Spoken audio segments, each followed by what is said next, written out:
ગુજરાતના ખેડૂતોને શિયાળુ પાકના વાવેતર માટે મળશે પૂરતું પાણી। સરદાર સરોવર સહિત રાજ્યના 207 જળાશયોમાં 88% પાણીનો જથ્થો છે। કેબિનેટ બેઠક બાદ રાજ્યના સરકારના પ્રવક્તા મંત્રીએ આ માહિતી આપી। ગુજરાતમાં ચાલુ વર્ષ 2024 દરમિયાન થયેલા સાર્વત્રિક વરસાદને પરિણામે સરદાર સરોવર સહિત રાજ્યના મુખ્ય 207 જળાશયોમાં પાણીની સારી આવક થઈ છે। હાલ ગુજરાતની 207 જળાશયની કુલ સંગ્રહ ક્ષમતા સામે 88% જેટલો એટલે કે 7.85 લાખ MCFT થી વધુ પાણીનો જથ્થો ઉપલબ્ધ છે, જે ગત વર્ષની સરખામણીએ 4% વધુ છે। ઉત્તર ગુજરાતના જળાશયોમાં 65%, મધ્ય ગુજરાતના જળાશયોમાં 92%, દક્ષિણ ગુજરાતના જળાશયોમાં 91%, સૌરાષ્ટ્રના જળાશયોમાં 86% અને કચ્છના જળાશયોમાં 62% જેટલો પાણીનો જથ્થો ઉપલબ્ધ છે। ગુજરાતની જીવાદોરી સમાન સરદાર સરોવર જળાશયમાં પણ 90% જેટલો પાણીનો જથ્થો ઉપલબ્ધ છે। રાજ્યના જળાશયોની સ્થિતિને ધ્યાને લઈ સિંચાઈ માટે પૂરતા પ્રમાણમાં પાણી ઉપલબ્ધ હોવાથી ખેડૂતોને શિયાળુ પાકના વાવેતરમાં સુગમતા રહેશે।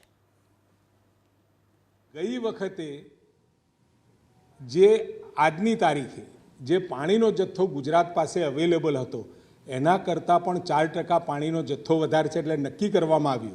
आदरणीय भूपेन्द्रभाईए मार्गदर्शन आप्युं अने कुंवरजीभाईए ए बाबत आंकड़ाकीय माहिती साथे आपी कि आवता समयनी अंदर एटले के शियाळु पाक माटे खेडूतोनी मागणी प्रमाणे ज्यारे ज्यां जोईए एटलुं पाणी आपी शकाय एम छे एटले निर्णय थयो कि आ वखत पाणी दरेक जग्याए पूरता प्रमाण में अपाय एनी चिंता आगोतरी राज्य सरकार करशे।